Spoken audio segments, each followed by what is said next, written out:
queridos, há 300 anos atrás, nasce um garoto, filho de uma mãe cristã, que lhe ensinou as escrituras, lhe ensinou os hinos. E quando essa mãe veio a morrer, seu filho tinha apenas 7 anos. O nome desse garoto, John Newton. Talvez algum irmão aqui nessa noite já ouviu a história de John Newton.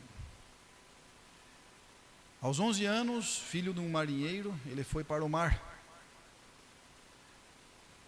Com 11 anos, ele já estava iniciando um período de passagem da pré-adolescência para a adolescência. E ali então, com os tenros 11 anos, já na vida com os adultos, na vida no mar, ele entregou-se a uma vida de depravação, de rebeldia, e passou a trabalhar, juntamente com seu pai, em navios negreiros, traficando escravos da África para alguns orientes e depois para as Américas. Após a morte de seu pai, ele se tornou o capitão daquele navio. E a história diz-nos que as condições às quais esses navios transportavam os seus escravos eram condições inimagináveis, condições brutais. Nas palavras do próprio John Newton, ele se auto-intitulou um homem infiel e libertino, totalmente endurecido contra Deus. Quando, numa noite de março, o navio ao qual eles estavam foi assolado por uma grande tempestade. E a água entrava naquela embarcação e a embarcação começou a despedaçar-se e ele passou a temer pela sua vida. Naquele momento ele lembrou-se do Senhor. Clamou ao Senhor por misericórdia. Milagrosamente aquele navio sobreviveu. John Newton então passou a ler a palavra de Deus, passou a ler a Bíblia, as Sagradas Escrituras, e então ele passou a pensar seriamente sobre sua vida. Aquele homem não mudou da noite para o dia. Ele permaneceu no tráfico de escravos por mais alguns anos, embora ele passasse a tratá-los com mais humanidade a partir daquele dia. Mas naquele dia a semente da conversão havia sido plantada em seu coração. Posteriormente, John Newton abandonou o mar, abandonou o que ele fazia e passou a estudar teologia. Formado em teologia, tornou-se ministro do Sagrado Ministério, tornou-se um pastor anglicano. E a vida de John Newton passou a mostrar os frutos dessa transformação, dessa maravilhosa graça. No determinado momento de sua vida, ele havia pregado um sermão na igreja a qual ele congregava. E nesse sermão, intitulado em língua portuguesa, Graça Maravilhosa, ele expressou todo o seu testemunho nos versos desse sermão. Ele estava pregando em 1 Crônicas, do capítulo 17, versos 16 e 17, a respeito de Davi. Quando responde à promessa de Deus, então Davi pergunta: quem sou eu, ó Senhor Deus, para que me fizeste chegar até aqui? E então, para verbalizar aquele sermão e sua vida, ele então compôs um hino que já tem 250 anos. Amazing Grace, ou Maravilhosa Graça. Ele se tornou um abolista da escravatura, influenciou William Wilberforce na luta para acabar com o tráfico de escravos. E esse hino, composto por ele, demonstrava toda a sua vida, uma vida transformada. Ele disse que através desse hino, ele queria demonstrar a grande virada da sua vida, o dia em que ele foi encontrado pela maravilhosa graça. E então, nós nesse momento vamos ouvir esse hino na voz do nosso irmão Cristiano, como um prelúdio daquilo que nós ouviremos daqui a pouco no sermão que nós temos preparado. Então, passo a palavra ao nosso irmão Cristiano neste momento.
Cristo me resgatou.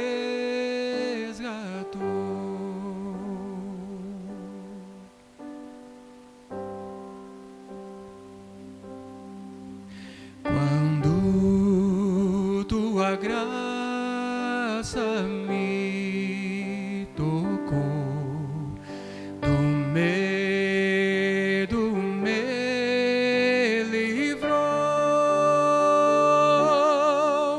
Quão preciosa é pra mim a graça do Senhor. Liberto eu fui de uma prisão, meu Salvador me resgatou. Misericórdia e perdão, eterno amor e redenção.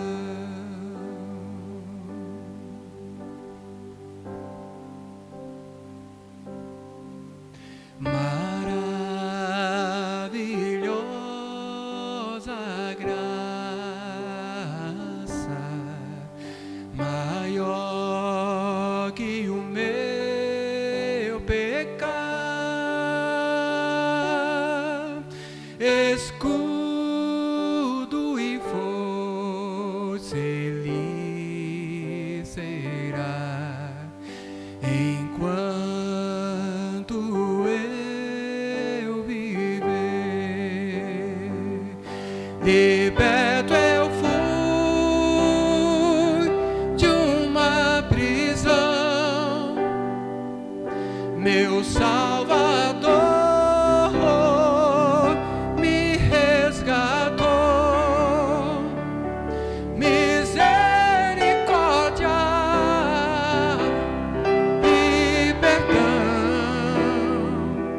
eterno amor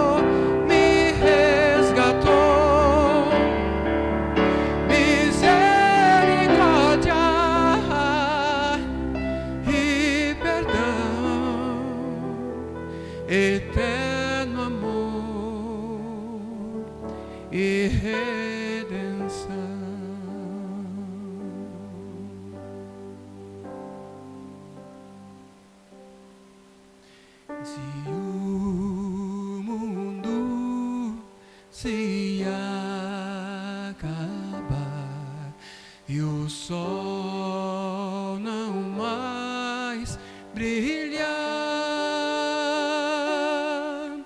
oh Deus que um dia me chamou, será para sempre meu,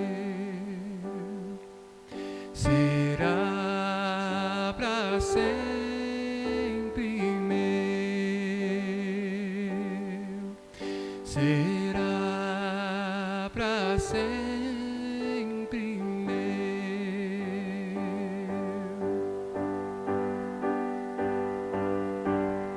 Liberto eu fui de uma prisão, meu Salvador me resgatou. Misericórdia e perdão, eterno amor e redenção. Amém.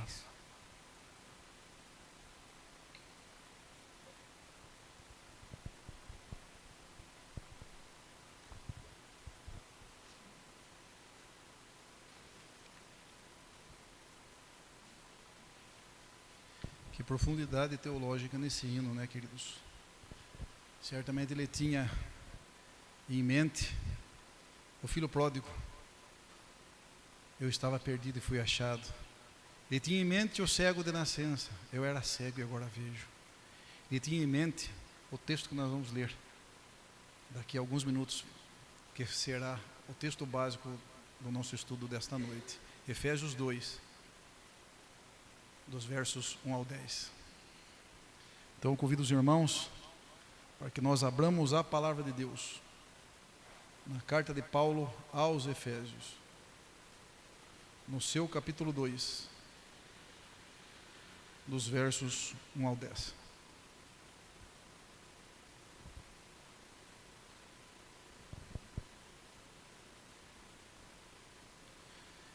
Queridos, leamos juntos o texto.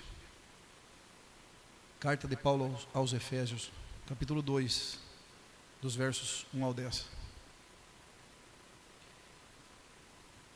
Ele vos deu vida, estando vós mortos nos vossos delitos e pecados, nos quais andastes outrora, segundo o curso desse mundo, segundo o príncipe da potestade do ar, do espírito que agora atua nos filhos da desobediência, entre os quais também todos nós andamos outrora, segundo as inclinações da nossa carne, fazendo a vontade da carne e dos pensamentos, e éramos, por natureza, filhos da ira, como também os demais. Mas Deus, sendo rico em misericórdia, por causa do grande amor com que nos amou, e estando nós mortos em nossos delitos, nos deu vida juntamente com Cristo. Pela graça sois salvos, e juntamente com Ele nos ressuscitou e nos fez assentar nos lugares celestiais em Cristo Jesus, para mostrar nos séculos vindouros a suprema riqueza de sua graça em bondade para conosco em Cristo Jesus. Porque pela graça sois salvos mediante a fé, e isto não vem de vós, é dom de Deus, não de obras, para que ninguém se glorie, pois somos feitura dele, criados em Cristo Jesus para as boas obras, as quais Deus de antemão preparou para que andássemos nelas. Curvemos nossas cabeças e oremos.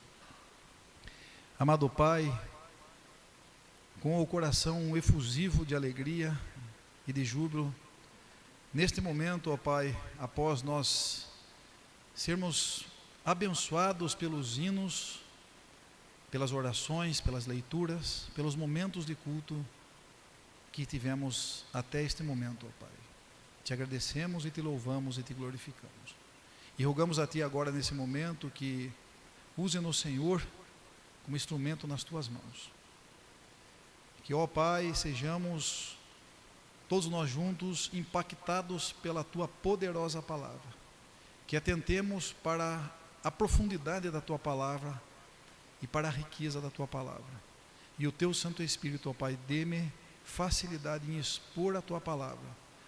A mesma facilidade seja com os irmãos, para que ao ouvirem a tua palavra, também possam entendê-la, ó Pai, na certeza de que então todos nós juntos seremos edificados pela tua palavra nesta noite. No nome de Jesus, amém.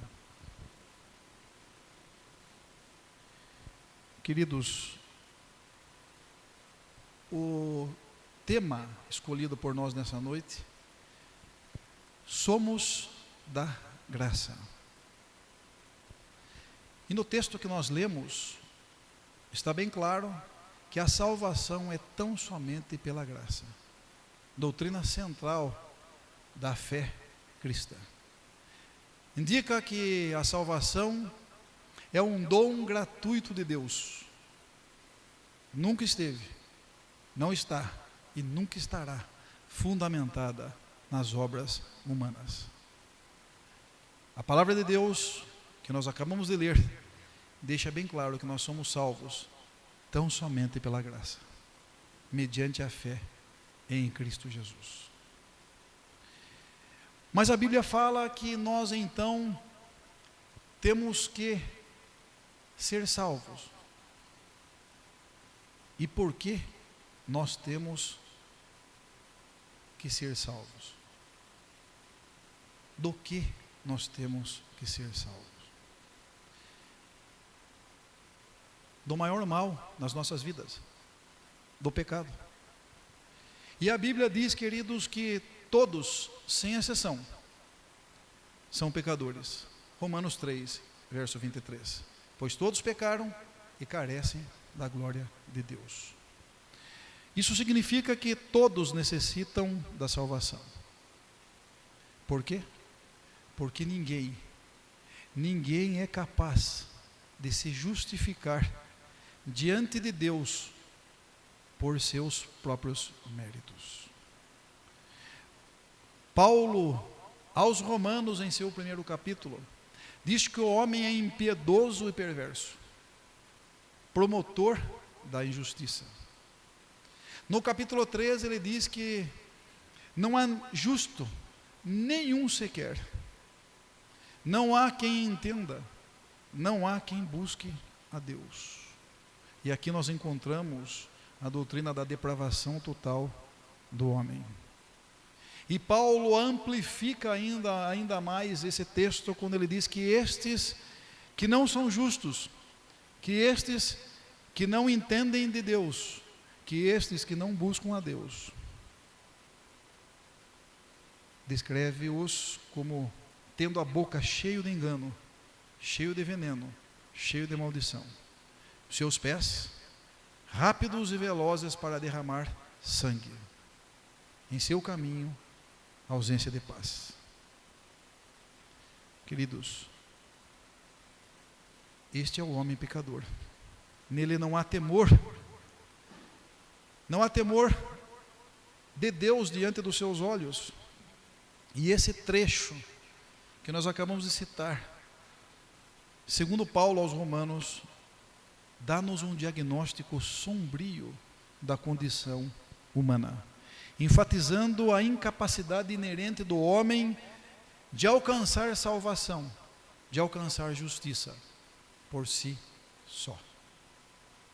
Paulo desmantela aqui, queridos, qualquer base que alguém possa levantar para se auto-justificar, seja por etnia, seja por religião, seja por obras. Aqui ele demonstra que tanto judeus quanto gentios estão debaixo do pecado. E essa corrupção humana, essa depravação do homem, mostra quão profunda é a graça. Quão profunda é a graça. Estes homens, diz a palavra de Deus, estão condenados pela lei, condenados pela lei. O pecado é a transgressão da lei de Deus. A lei proíbe aquilo que ofende a Deus, mas a lei também ordena aquilo que lhe agrada. O problema é que o homem não consegue fazer aquilo que agrada a Deus, mas ele sempre faz aquilo que transgride a lei de Deus e desagrada a Deus. Em se havendo lei, queridos, há um juiz. E se há um juiz, é justo que haja alguma penalidade e que essa penalidade seja aplicada. E Paulo amplifica isso dizendo que o salário do pecado é a morte. O nosso Deus é um Deus justo, que não tolera o pecado. Deus é luz e o pecado é treva. Deus é santo e o pecado é sujo e imundo. Deus é benigno e o pecado é maligno. O pecado promove e provoca a separação do homem de Deus, e este é o maior mal. O homem, como dissemos anteriormente, por si só, não pode aproximar-se de um Deus santo, cumprindo as exigências da sua lei. Por seus esforços, jamais ele conseguirá satisfazer as demandas da lei, da justiça divina. Sendo assim,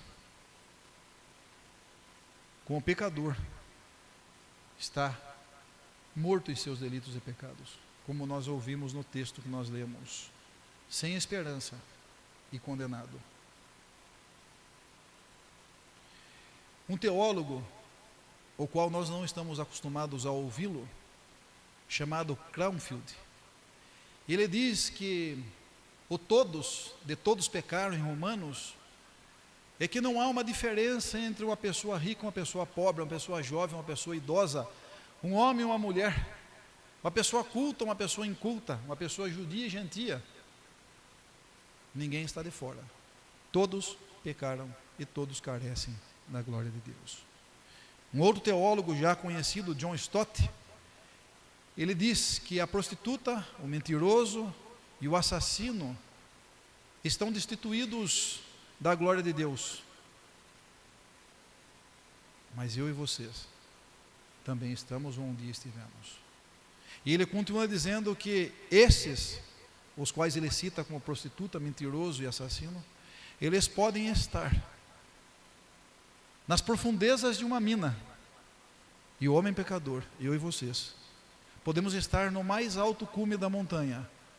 Tanto eles que estão nas profundezas da mina, como nós que estamos no cume da montanha, não podemos alcançar as estrelas. Portanto, não está em nós a graça, não está em nós a salvação. Em nós esteve e está o pecado. Todo pecador espiritualmente está morto. Notem bem vocês, ele não está, a Bíblia não disse, nunca falou que ele está doente, precisando de tratamento. A Bíblia foi muito clara, está dizendo que ele está morto, completamente morto.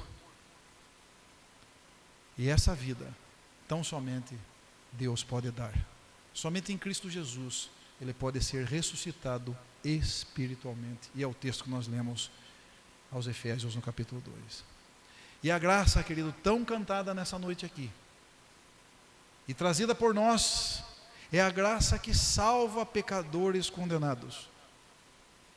A Bíblia diz-nos e aponta-nos que a lei ela não serve como instrumento para a salvação, porque ninguém é capaz de cumpri-la. Ela apenas amplifica o meu e o seu pecado. É como um espelho que nós olhamos e encontramos nós lá. Encontramos os nossos pecados. E se ninguém então consegue viver de acordo com o padrão que Deus exige, como alguém pode ser salvo? Tão somente pela graça, mediante a fé. E isto não vem de nós, é dom de Deus. E então Deus, olhando para o homem pecador, em vez de sentenciá-lo à morte, ao castigo eterno, Deus, diante do seu imenso amor, do seu inefável amor, providenciou um meio para salvar o pecador. Certamente os irmãos já sabem qual é o meio: Cristo Jesus.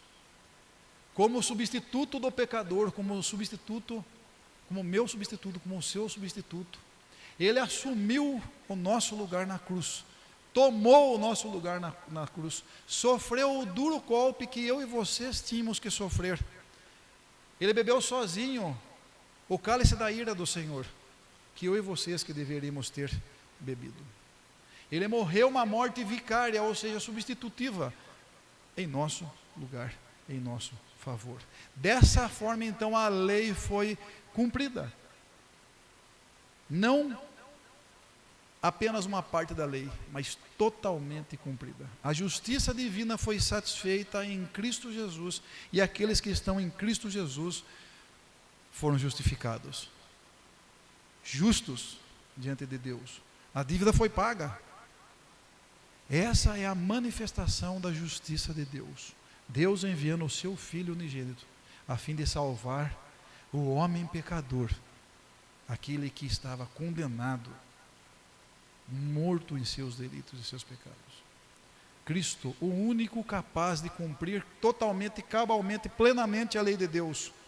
Nem eu, nem nenhum de vocês, nem ninguém na história poderia fazê-lo. Somente Cristo na cruz. E cumpriu totalmente, de forma moral, da forma civil, na forma cerimonial, totalmente. Ele carregou sobre si a maldição da lei que estava sobre nós, de forma que ele recebeu sobre si todo o peso do pecado que era nosso, que era de todos. E aquilo que Cristo fez na cruz é a maior expressão do amor de Deus. O texto que nós lemos no seu verso 4 e 5 diz-nos que Deus, sendo rico em misericórdia, por causa do grande amor com o qual Ele nos amou, estando nós mortos em nossos delitos e pecados, nos deu então vida juntamente com Cristo, e pela graça somos salvos. É admirável, queridos, a profundidade a qual Paulo trata desse assunto, e também ele mostra agora a partir de então um contraste na vida cristã, na vida daquele que estava morto espiritualmente, mas em Cristo foi-lhe dado vida. Antes nós éramos objeto da ira de Deus, agora nós somos recipientes da sua misericórdia, da sua maravilhosa graça. Antes nós estávamos presos ao pecado, às suas algemas, às suas garras, mas agora nós somos libertos por Cristo Jesus. Ressuscitamos para uma nova vida. Antes escravos do pecado, agora salvos pela graça. Antes nós caminhávamos pelo caminho da desobediência como filhos da ira, subordinados à ira, mas agora nós caminhamos em companhia com Deus. Houve uma mudança, e uma mudança radical, e isso só se tornou possível porque Deus nos amou, sendo Deus rico em misericórdia, rico em graça. Somente assim, através do amor de Deus, a relação dos homens pecadores para com Ele foi transformada, mediante a graça, mediante a misericórdia, mediante a redenção, mediante o amor. Somos salvos pela misericórdia e pela graça de Deus. E a misericórdia, queridos, como a graça, ela vem a nós, como já dissemos e sabemos, através e por meio do sacrifício de Jesus na cruz. Foi ali na cruz, na rude cruz, naquele patíbulo de horror, que Deus demonstrou toda a sua ira e seu repúdio ao pecado, mas também o seu amor aos pecadores, aqueles que Ele escolheu na eternidade. Quando Jesus foi ressurreto, foi demonstrado a grandeza do poder de Deus. Poder para nos salvar, o poder da sua graça. E o que significa então, queridos, sermos salvos pela graça? Ser salvo pela graça, primeiramente, é o oposto do que ser salvo pelas obras. A salvação pela graça indica que o fundamento da nossa salvação está tão somente em Deus. A salvação pertence ao Senhor. Nunca em mim, nunca em você, nunca em nós. É pela graça, mediante a fé, dom de Deus. Não há um único sentido, queridos, em que a graça de Deus não esteja presente na obra da salvação. Escolheu, chamou, justificou, santificou, glorificou. Os verbos estão no particípio do passado. Para Deus já ocorreu. Nós ainda não fomos glorificados, mas temos a certeza da glória. A obra começada por Deus sempre será completa e completada. Nunca houve espaço para os méritos humanos. Ninguém tem o direito de gloriar-se. O texto diz, para que ninguém se glorie, não de obras, para que ninguém se glorie. O texto também diz que aquele que está morto não pode ressuscitar a si mesmo. Mas houve um preço. E o preço da maravilhosa graça foi a morte de Jesus. Ninguém poderia morrer em nosso lugar. Ninguém. Mas Jesus, o próprio Deus, assumiu o nosso lugar na cruz. Em Cristo Jesus, todos os nossos pecados foram perdoados. E agora nós nos tornamos filhos de Deus, aceitos na família de Deus.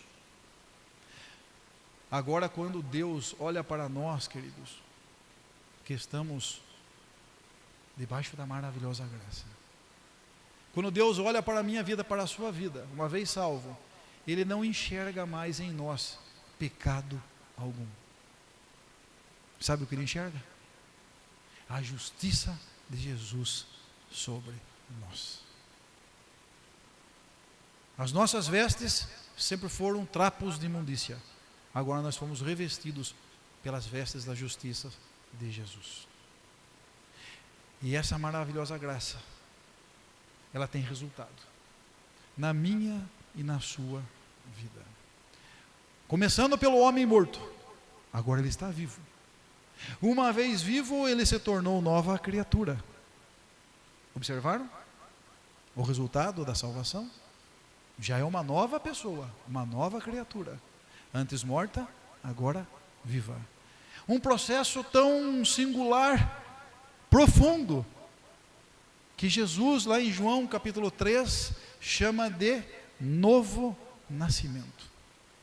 Essa obra operada pelo Espírito Santo. João 3. O homem nascido de novo, o homem regenerado é capacitado, queridos, observem agora, para que então viva uma nova vida. Viva em novidade de vida. Viva uma vida que agora agrada a Deus. O cristão que não podia cumprir a lei, agora ele tem prazer em obedecê-la. Tem prazer em observá-la. Ele medita nela de dia e de noite. E a lei serve para orientar a sua vida. A lei, a palavra de Deus, a Escritura, como nós dissemos, os reformados, regra de fé e de prática. Para o cristão, para aquele que está debaixo da graça, e nós que somos da graça, a lei deixou de ser uma regra de condenação. Agora ela é uma regra de gratidão. Queridos, uma vez salvo, nós descobrimos que agora nós amamos ainda mais a Deus, amamos a sua lei, queremos obedecê-la, queremos guardá-la com prazer, e é o Espírito Santo que conduz-nos a uma vida de obediência, a uma vida que se deleita na lei do Senhor.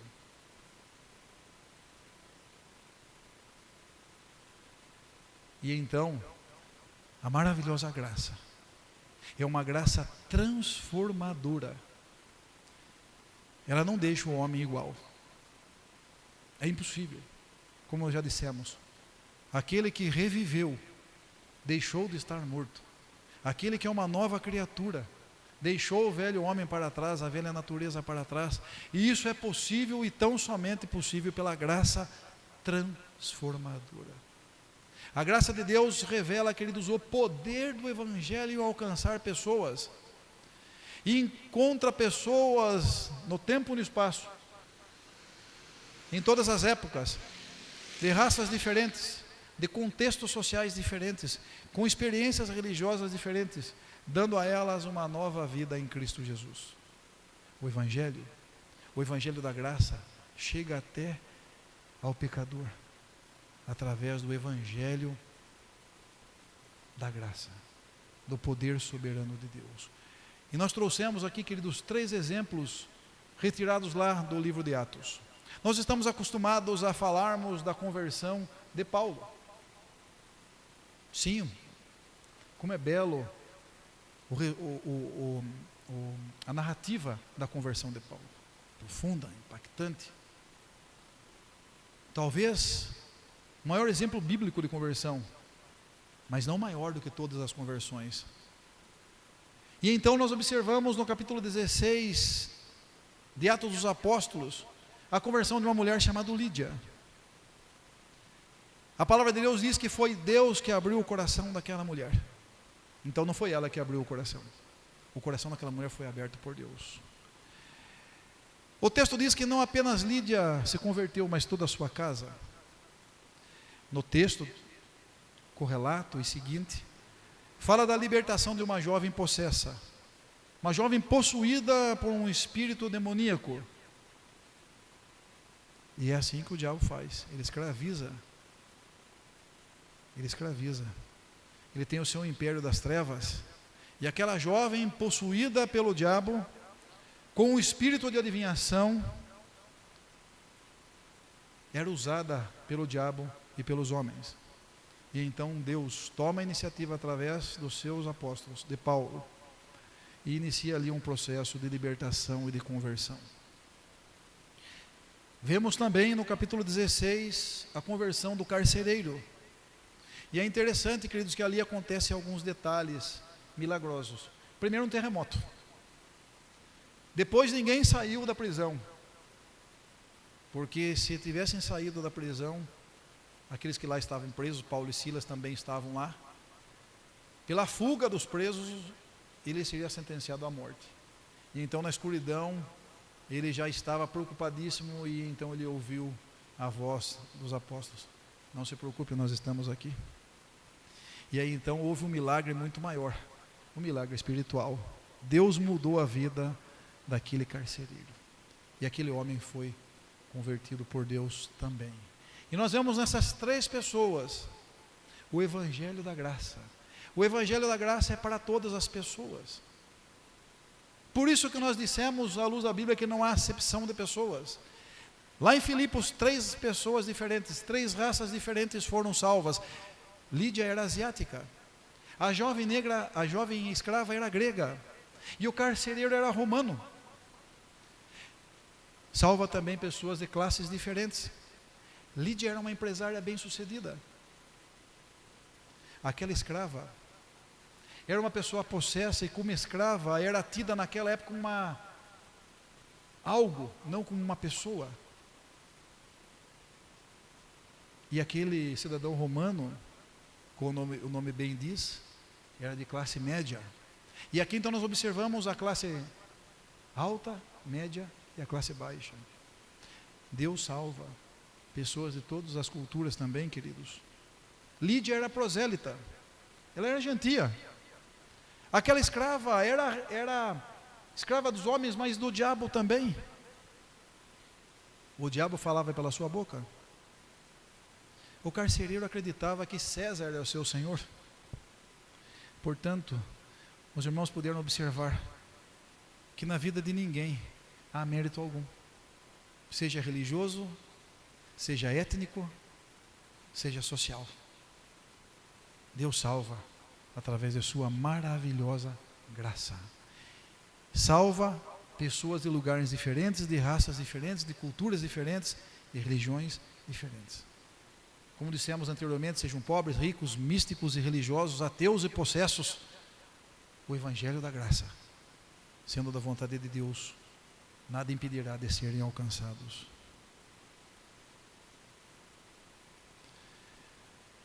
A graça transformadora, produzindo ainda mais resultado. Nós podemos observar, queridos, que a graça, ela começa na justificação, como nós já dissemos, onde o pecador é declarado justo diante de Deus. Mérito nenhum tinha o homem, mas os méritos eram de Jesus. E este é o alicerce da transformação. Mas aqui é um ponto que eu gostaria de falar com os irmãos também nessa noite. A graça, ela não se limita tão somente ao perdão. A graça é um poder capacitador de Deus para uma mudança de vida, operando uma profunda renovação interior, uma profunda renovação moral. Essa transformação é produzida e operada pelo Espírito Santo, que capacita o crente a viver uma vida de santificação, uma vida de obediência, uma vida de amor a Deus. Não é apenas uma mudança no seu status legal. Antes eu era pecador, agora eu sou salvo. Isso é importantíssimo, queridos. Mas é uma mudança de vontade, de prazeres, de desejos, que resulta num novo caráter, numa nova maneira de viver. Por isso que é nova criatura, por isso que é nova vida, por isso que é um novo caminho. Porque a graça, queridos, ela ativa na minha e na sua vida o fato de nós agora abandonarmos as práticas antigas e passarmos a cultivar novas virtudes. Porque a palavra de Deus diz que nós vamos sendo amoldados de graça em graça, à imagem de Cristo. A graça que nos garante a vida eterna, nos dá uma vida abundante, significativa aqui e agora. Quando ela libertou-nos do domínio do pecado, do mundo e do diabo, capacita-nos para amarmos a Deus mais e mais, amarmos ao próximo também. E essa é uma experiência belíssima, queridos, uma experiência cristã. E essa é uma experiência que deve nortear a minha e na sua vida. E essa graça tão maravilhosa e transformadora, ela traz inúmeros benefícios. Carta de Paulo a Tito, no seu capítulo 2, nos versos 11 e 12, diz-nos que porquanto a graça de Deus se manifestou salvador a todos os homens, educando-nos para que, renegadas a impiedade e as paixões mundanas, vivamos no presente século, sensata, justa e piedosamente.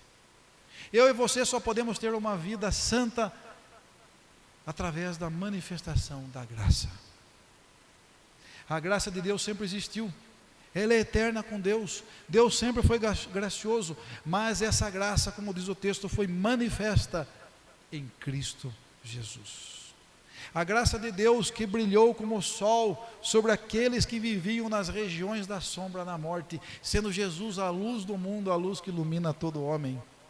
Essa graça se manifestou desde o nascimento de Jesus na estrebaria até a sua morte na cruz, e resplandeceu quando Jesus foi ressurreto por Deus, após ter entregue a sua vida na cruz, para reassumi-la naquela manhã gloriosa do domingo da ressurreição.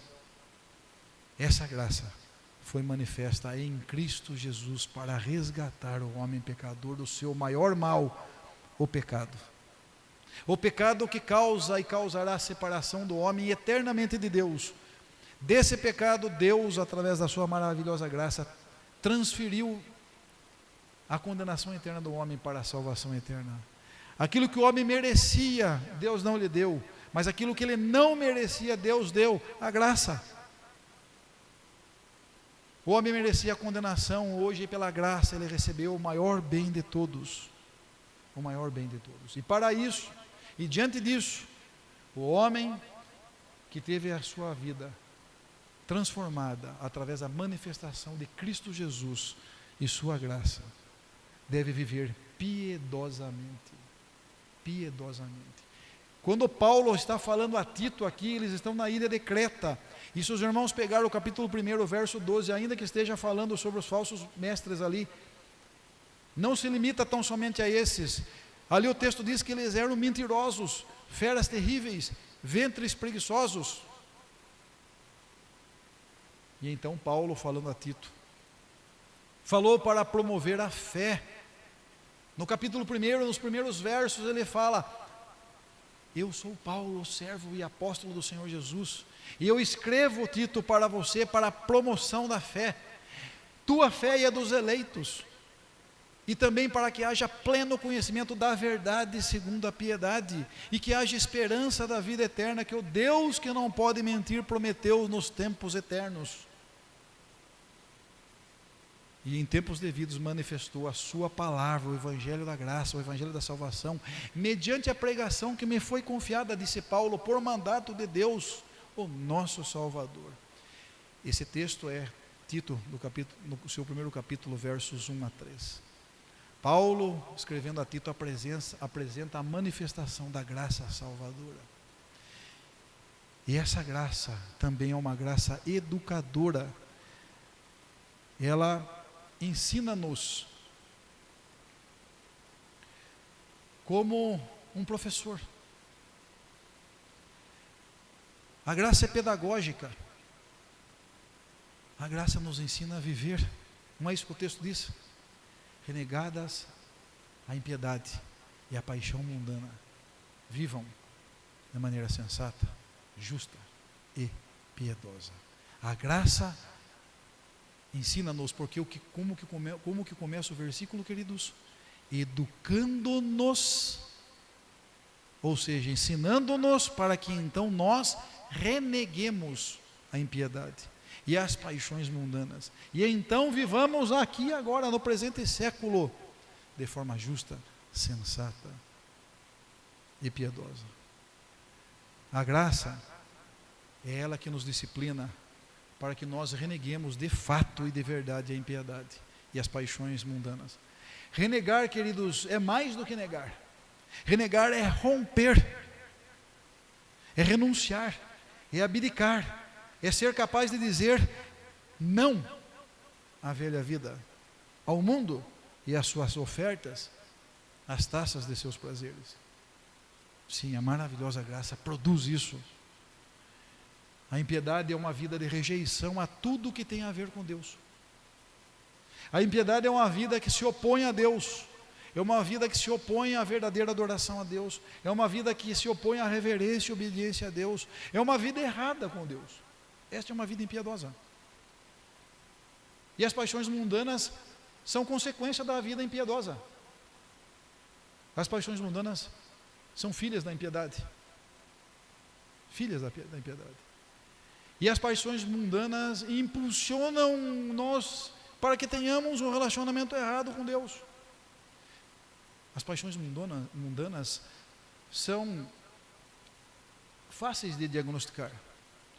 E também apontam para uma vida desregrada em qualquer área de nossa vida. Qualquer área. Senão todas elas. Mostra até um estilo de vida pervertido, corrupto e errado. Somente sobre a influência da graça educadora, maravilhosa, transformadora de Deus, que nós então renegamos a tudo isso. Porque negar muitas vezes é dizer, não, eu acho que não era pecado. Renegar é dizer, é pecado sim, eu tenho certeza que é pecado, e eu cometi esse pecado, e eu estou errado. É reconhecer os pecados, é tratar o pecado como o pecado deve ser tratado, ciente de sua malignidade e do seu perigo, deixar de flertar com o pecado, muito menos tê-lo como estimação. E então a graça continua educando-nos para que nós vivamos então de forma sensata, justa e piedosa. Ser sensato, queridos, é não vivermos de acordo com os impulsos e desejos que muitas vezes sobressaltam em nossa mente e em nosso coração. quando nós sabemos que são pecaminosos em si mesmos. Mas também nós temos o poder de vencer aqueles que não são pecaminosos, mas que nós não deveríamos fazê-lo também.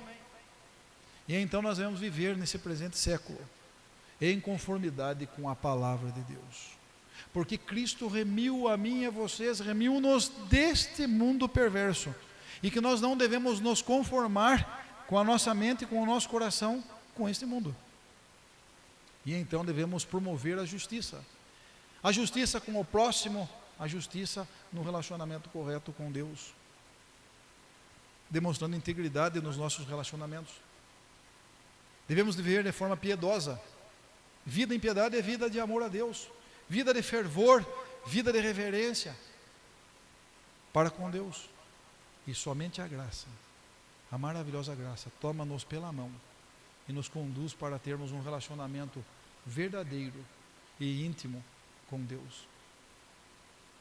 A graça não apenas nos salva, mas também nos ensina a viver a vida cristã. E para concluirmos, queridos, a maravilhosa graça, ela é preciosa, mas há uma graça que é tida como graça barata. Um teólogo chamado Dietrich Bonhoeffer, talvez alguns já ouviram a sua história, ele que trouxe esse título de graça barata. Ele argumenta que a graça barata é uma graça que ignora uma vida com Deus. Entre aquela nova vida que custou muito na cruz, uma graça preciosa, onde a pessoa não vive essa graça.